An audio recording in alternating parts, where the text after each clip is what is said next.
Everyone, S Freezy back to talk about one of my oldest and favorite commanders. As a Golgari geek, I build a lot of black and green and cycle through a lot of commanders, but I will never take apart my Beledros Witherbloom deck. This bad boy Dragon Headmaster got some sweet upgrades from Dragon Storm Tarkir and is an arch enemy for any table to reckon with. Imagine Seaborn Muse in the command zone, with other powerful abilities that wrap up into one sweet Avengers level threat. This list deviates from many typical commander strategies, and so template is near useless. We're just going to pack it to the brim with things that synergize with this dragon bag. This deck is very finely tuned, and a lot of the cards have multiple functions, not just the MDFCs, though you know we got those things on us. Life gain and removal, ramp and removal, card draw and life gain. When I say this deck is powerful, I mean it. This is a bracket 3 deck, but can easily compete with bracket 4s. Don't remove fields and pop some of your friends bracket 2 though. Please arch enemy responsibly. Beledros is a 7-drop legendary Elder Dragon with flying who has, at the beginning of each upkeep, create a 1/1 green pass creature token with, when this creature dies, you gain 1 life. More importantly, he has a second paragraph of text. Pay 10 life, untap all lands you control. That's right, pay 10 life, double your mana. Activate only once each turn, notably not once on each of your turns, each turn, including your opponent's. The pest and tokens he creates for per turn cycle will help alleviate some of the cost of his second ability, and they give us chump blockers to deter aggression, which you will receive if anybody has seen you play this deck even once, because damn, this commander can go over the top. The token bodies also work well with a lot of drain effects that will further cushion your life total. 10 life may seem like a lot, and it would be if you're only getting back 4 to 5 mana, but we fully intend to maximize that ability by turbo ramping into the mid game and having bombs to pay off all that extra mana. Beledros will rarely ever hit the battlefield alone, he's usually followed by a 6 or 7 drop. The ability also works once on each player's turn, so powerful instants become useful to get the most benefit, and often protect our board or destroy opponent's stuff. Notably, each copy of Beledros has the ability, so if he dies, you get to do this again on the same turn. We also have a bunch of X spells to finish off your opponents, but how are we going to get there? I'm not a fan of running high-cost commanders without being in green, but what do you know? We are in green. Enter our ramp suite. We are in green, so we're of course running Nature's Lore, 3 Visits, Farseek, and Sakura Tribe Elder, the latter being even better because of our Aristocrat synergies. Not to mention, in the early game, we're going to want blockers. Next, we've got Skyshroud Claimant Open the Way. The former gets you 2 forests, maybe even untapped, and Open the Way is even better because it can get any type of land, and you have the flexibility of getting anywhere from between 1 to 4 lands. We do want to try and shoot for 4, though. We want a lot of lands in this deck. Migration Path also costs 4 to get 2 basics this time, but it also cycles, and you can get a swamp with this one. Running Beanstalk Giant, a card I think is criminally underplayed. You cast it on turn 3, get a land, and it also comes in untapped, so it only costs you 2 mana. And then on turn 7, you get a massive threat, which is convenient because our commander untaps our lands on turn 7. Being a 7-drop may seem imposing, but you don't have to cast it. This stays in an adventure, and the first half is why we're running it. The second half is just gravy. Next, we've got 2 land fetchers that aren't actually ramp, but they help get us lands. We have Thematic Compass. It's 2 mana for an artifact. You can tap it and pay 3 mana to search for basic from your hand and shuffle. And if you have 7 or more lands, like maybe if you cast Beledros, for instance, it flips over into a Maze of Ith that also taps for mana. At which point it will become ramp, so I usually tend to save this until I have 7 mana, but if I'm really desperate, I can, in fact, just search for lands. It's just not very efficient. We also have Dig Up. It's a Lay of the Land for green, and then for green, 2 black and 1, you could also tutor for any card. Now, the 4 mana to tutor is not great. However, you're going to basically get double mana every turn, so it becomes much more powerful. And then it also has the option to 1 mana grab a basic. Next, we've got 2 Dragon Storm Tarkir newcomers. First is Bloomvine Regent, 3 and 2 green for a flying 4/5 dragon. When it or another dragon ETBs, you gain 3 life. And also has the Omen ability, which is why we're counting as a ramp card, where it's just effectively Kodama's Reach. Between the ramp, life gain, and being a dragon, plus the ability to tutor it again if it shovels back into our deck, this card is kind of everything we're going to be doing in this deck. We've also got Encroaching Dragonstorm, 3 and a green for an enchantment. When ETBs, search for 2 basic lands, put them into play, tap, then shuffle. But whenever a dragon comes into play on your control, you can bounce it back to your hand. This is perfect with Beledros. It sets him up, and then Beledros bounces it back. You can ramp even more. We're basically running all the best dragons in black and green, so we're going to trigger this very often, and Beledros will probably get targeted by removal. Every time you recast him, you get this card back. This really makes commander attacks a non-issue in addition to all the other ramp we're running.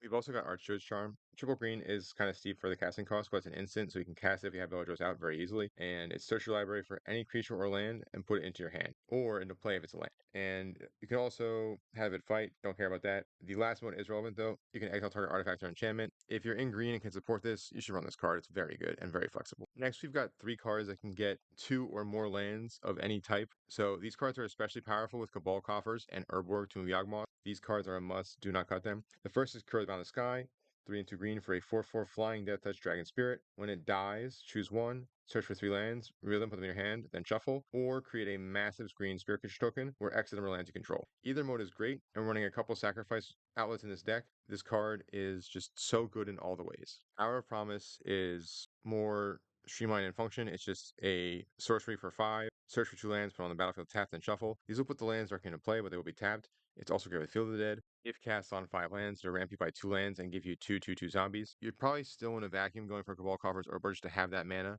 but you have Field and you have plenty of other utility lands, so this card's great. Titania's Command is the same card for 1 more mana, but you also get a second effect. The most useful for this deck is probably exiling someone's graveyard and gaining 1 life for each card exiled this way. Buffer your life total, make sure your commander can do its thing more often. Or putting 2/1 counters on each creature you control, because again, we're making pests, we're having a wide board generally. This will often overrun opponents. And the least impactful is create 2/2 green creature tokens. Really, every single mode on this card is relevant. This card is a must in this deck. Next, you got a fun interaction for this deck. Ashaya of the Wild is a 5 mana star, where it's equals the number of lands you control. It makes all your non-token creatures into forests, meaning they can 1, tap for green, and 2, with your commander, untap as lands and have vigilance or add mana, whatever you want to do. But this card also becomes a massive threat on its own. With its power toughness equals the number of non-token creatures plus the number of lands, it's often like a 20/20. And it stops Cyclonic Rift. This card is a neat little tech include. I definitely like it though. We've got Perilous Forest as well. 5 mana may seem like late to ramp, but for each creature you have, you can sacrifice it to put a land with a basic land type into play, not just basic land. This combos with the Field of the Dead to give you more creatures than sacrifice, and when you untap, you will have gotten every single basic out of your deck. This card's very powerful. Not to mention, Beledros will give you pests to fuel this on his own. Next, we've got 2 lands that are also ramp spells. Phyrexian Tower lets you sack a creature at double black, so it's a sack outlet and a ramp spell. We're running that card. Castle Garenbrig enters tap and control forest, which we probably will, and it adds green. Or for 5 mana, you can add 6 green. And if you have 1 black, that equals Beledros 1 turn earlier. Run this card. I will say, make sure you always have a follow-up to Beledros. You don't want to just die and then wait 2 more turns. You want to do this, play Beledros on 6, play a second 7 drop on turn. Lastly, for ramp, I know there's more, right? We're going to have the ramp cards that are also threats in their own right. One of the reliquary is Golgari for a vigilant zombie knight. It gets plus +1/+1 for each creature card in your graveyard. While being a massive beater is cool, it's also got sacrifice another creature and tutor land into play tap and shuffle. This is why we're running the card. It's great with the Ashaya and Beledros combo. You can untap it every single turn cycle 4 times and get 4 lands. This card is insane. It's also a massive body for a 2-drop, and Vigilance means you can attack first and then instant speed get the land in any way you see fit. We have a lot of good reactionary targets that are lands. We have Ajuka Bog to exile an opponent's graveyard. We have Talon against Midar to protect Beledros or another big threat. And we also have Field of the Dead. Also, Field will get you back a zombie for the thing you sacrificed. Next, we have Nissa Vastwood Seer. She's a 3 mana 2/3 that will get you a forest, a basic forest, into your hand. And when you play a land, if it's 7th land you control, she flips into a Planeswalker. That pluses to draw you cards or ramp lands into play. Minuses to make a 4/4, or ultimates to make lands into 6/6s. The ultimate's very nice with a Wrath if you have it. It's super mean, but at the same time, you're likely not going to ultimate. You're just going to tick up and then maybe make a 4/4. But this still gets you the land before that even happens. Also, the more damage they commit to killing Nissa's Planeswalker side, the less damage comes to your face, therefore the more you can use your command. Next, you've got Cryptcast. I've already mentioned you have a lot of ways to get the Cabal Coffers or Bar combo. This also doubles our swamp mana and has Extort to drain for 3 life every time, which we definitely want to be doing in our deck that pays life to have mana. This pays mana to have life. Our last 3 ramp spells are bombs. Bombs are fun. I know I said in my deck building video, you don't want to have a lot of bombs. This deck is the exception because it ramps so dang hard. Even the bombs are ramp. So first we have Overwhelmed Hydra. It's a 6-drop that has reach, which helps on defense. It's also got power times number of lands you control, which when it comes down will be 7, hopefully, at minimum. And then when ETBs, you can tutor land into play, tap, then shuffle. This almost always grabs field to give you blockers, but then also is a massive threat on its own, just being a giant wall for your opponents. Next, we got one of my personal favorite dopamine rushes, Cultivator Colossus. 7, including triple green for a trampler. Its power types equal to lands control again. This one's better on offense than defense. And when ETBs, you can put a land from your hand to the battlefield tapped. If you do, draw a card, repeat the process. This will let us dig through our deck and rewards good deck building decisions and running the right number of lands. This will draw you cards, it will ramp you, and also be a gigantic threat on its own. This card is worth running in any deck. It's also conveniently 7, so you can play Beledros, untap your lands, play this immediately. Then proceed to run away with the game. Lastly, Reshape the Earth. It's 9 mana, which is a lot, but you can put 10 lands from your deck into play, no restrictions. This will always include field, meaning you also get 20 power of zombies in addition to every single land you could possibly need. These bodies become much more powerful with our aristocrat effects. And then separately, if you have Beledros and they allow you to resolve this spell, you will then untap with a minimum of 16 lands and hopefully untap and win the game. How are we going to do that? Let's start with our finishers. Kalatas Trader of Get is 2 and 2 black for 3/4 lifelink, and while in most decks he wouldn't be a finisher, you can very reliably use zombies, maybe from Field of the Dead or other card effects, or himself, to grow Kalatas to massive sizes and chunk your opponents with huge life swings. He also turns off opposing aristocrat strategies, and there's so many times I've played Kalatas and turned off someone's deck. This card is definitely worth running. The life gain is great. It also makes your removal spells that much better because it makes you bodies.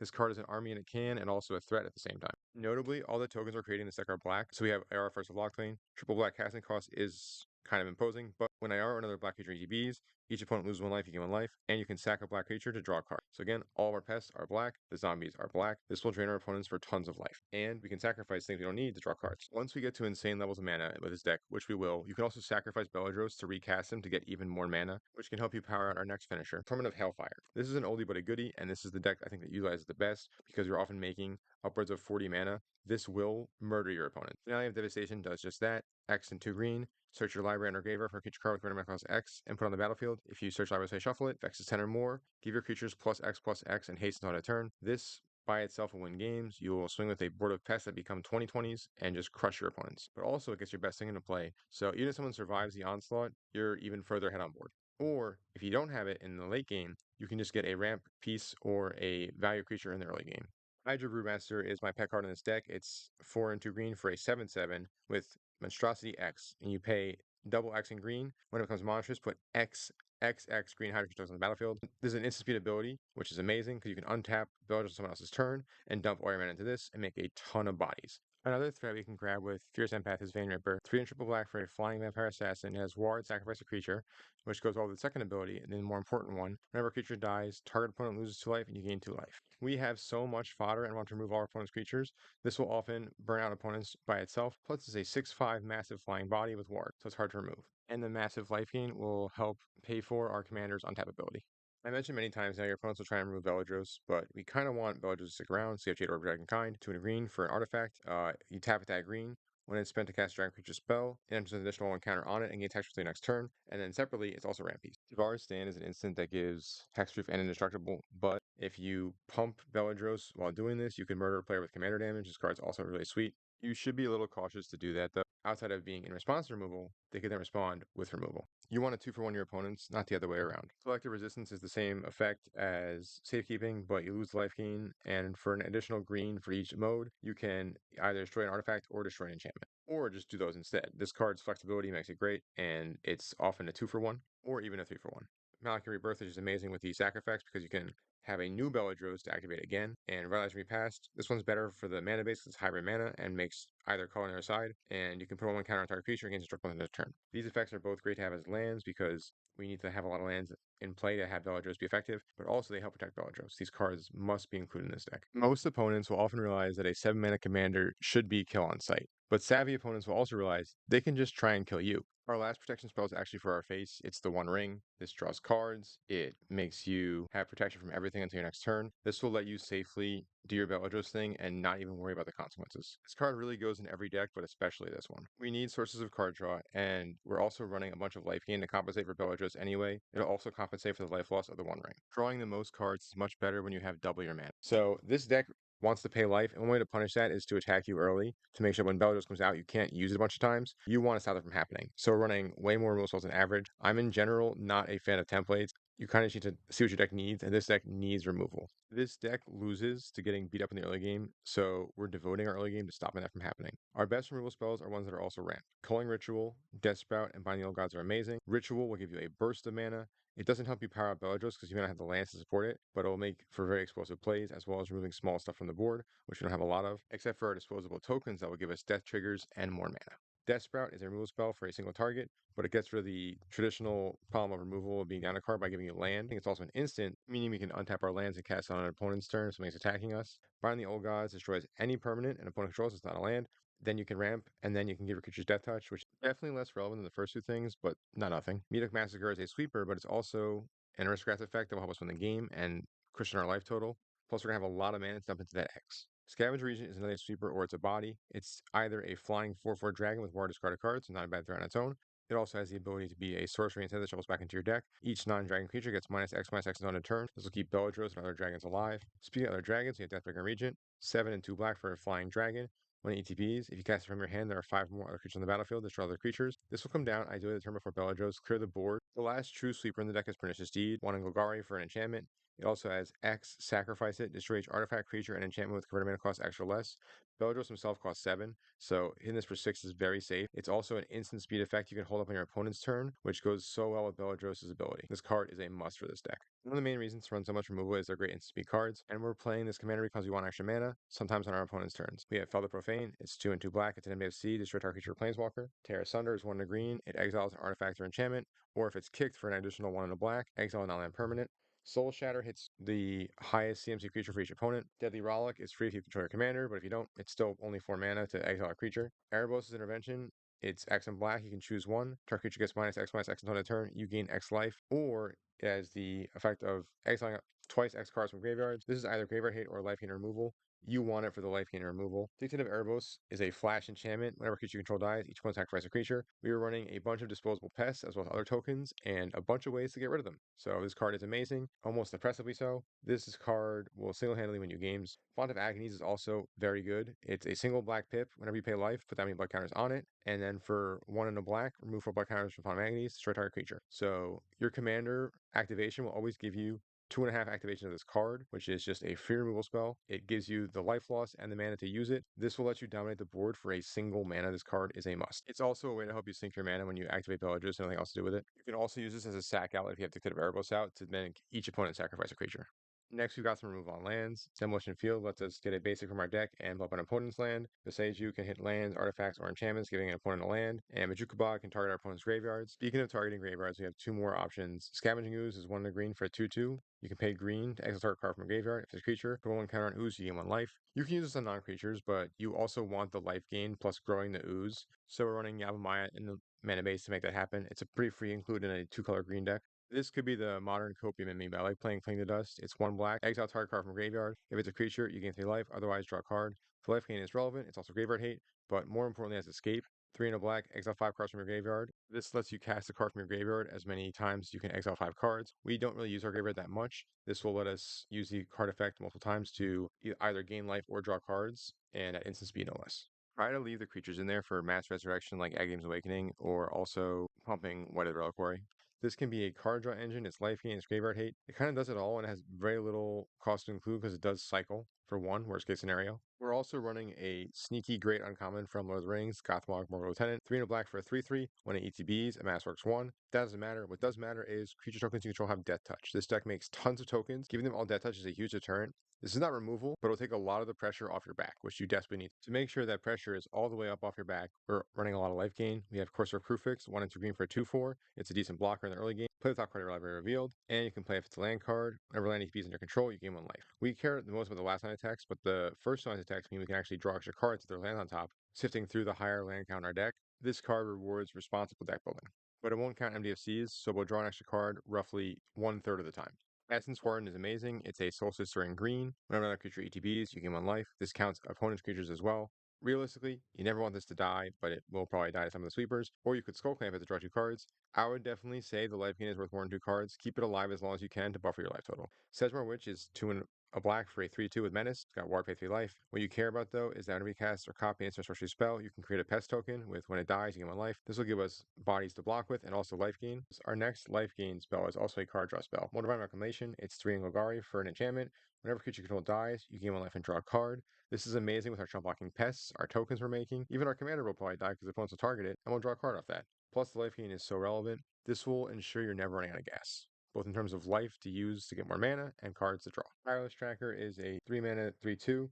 Whenever land ETBs under your control, investigate. That's going to happen a lot. And then for 2 mana, you can pop those clues, which in this deck, you'll have plenty of mana lying around to pop those clues, which will grow the tracker and draw you a card. This will, again, help you with never running out of gas. It's also a giant threat in its own right because it'll grow constantly. You'll have the mana pump into this, unlike most decks. This is a great card in this deck. I wouldn't really run it in other decks. Fierce Empath is not really card draw, but it gets you card selection, including threats like Cultivator Colossus that will actually draw you cards, or Disciple of Fraelis that's a 6-drop that is a 3/3. When ETB, sack creature. If you do, you gain X life and draw X cards. You want both the life gain and the card drawing.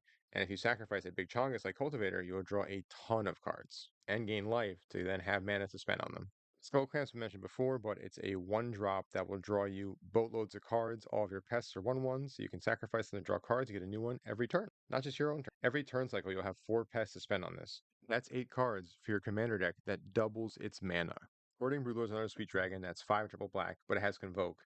and flying. When ETBs, you get to tutor for a card, exile face down, then shuffle. For as long as it remains exiled, you can play it, and spells you cast from exile have convoke. This will let you put a card in exile and probably cast it for free because you have so many pests that are black or green. This will let you tutor and cast a spell for very little mana and give you a 7/6 body to boot. The One Ring has been mentioned, but it's an absurdly powerful card draw engine. Migration Path is a ramp spell you can cycle at instant speed to trade in for a card.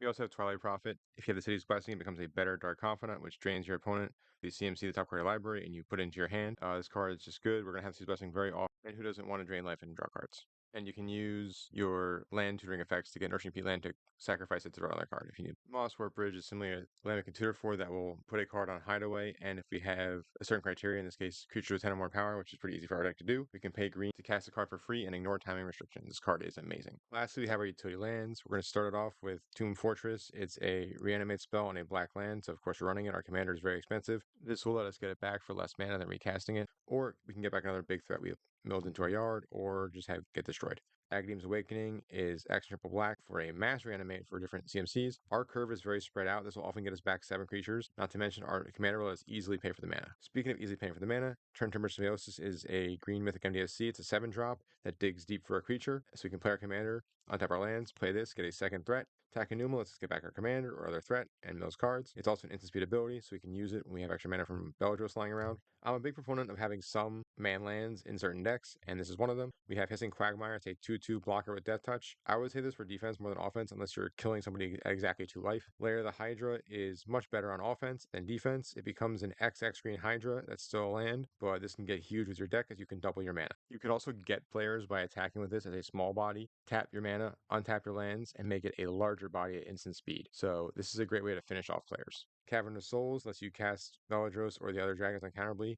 I know it's pricey, but if you can, you probably want to run this. Our commander costs 7. We wanted to resolve. Urza's Cave lets you tutor for land into play at instant speed. The best targets being Field, Cabal Coffers, or Urborg, whatever you're missing, and Talon to Madar to phase out a creature either as removal or as a way to save Beledros. Field of the Dead has been mentioned a lot, but it's great to make a bunch of zombies. Lastly, as a utility land, we have Underground Mortuary. It's a surveil land you can search for, and then we're running our fetches, shocks, stuff like that. Lastly, Midgard City of Mako is a land you can cast as a spell that draws you cards. You can sacrifice one of your innocuous pests or whatever you want to do, and then draw 2 cards and play the land afterwards. Most importantly, you have to have the Dragon Eye basics. Oh my god, are they sweet. Thank you, Wizards. I love them. I'll take 20. These are amazing. That's all the cards in the deck. This is one of my oldest and favorite commanders. It is essentially a control deck that weaponizes ramp and aristocrat strategies. It's super fun. You always feel like you have stuff to do. You get to run a ton of sweet utility lands. You have the removal suite of black-green.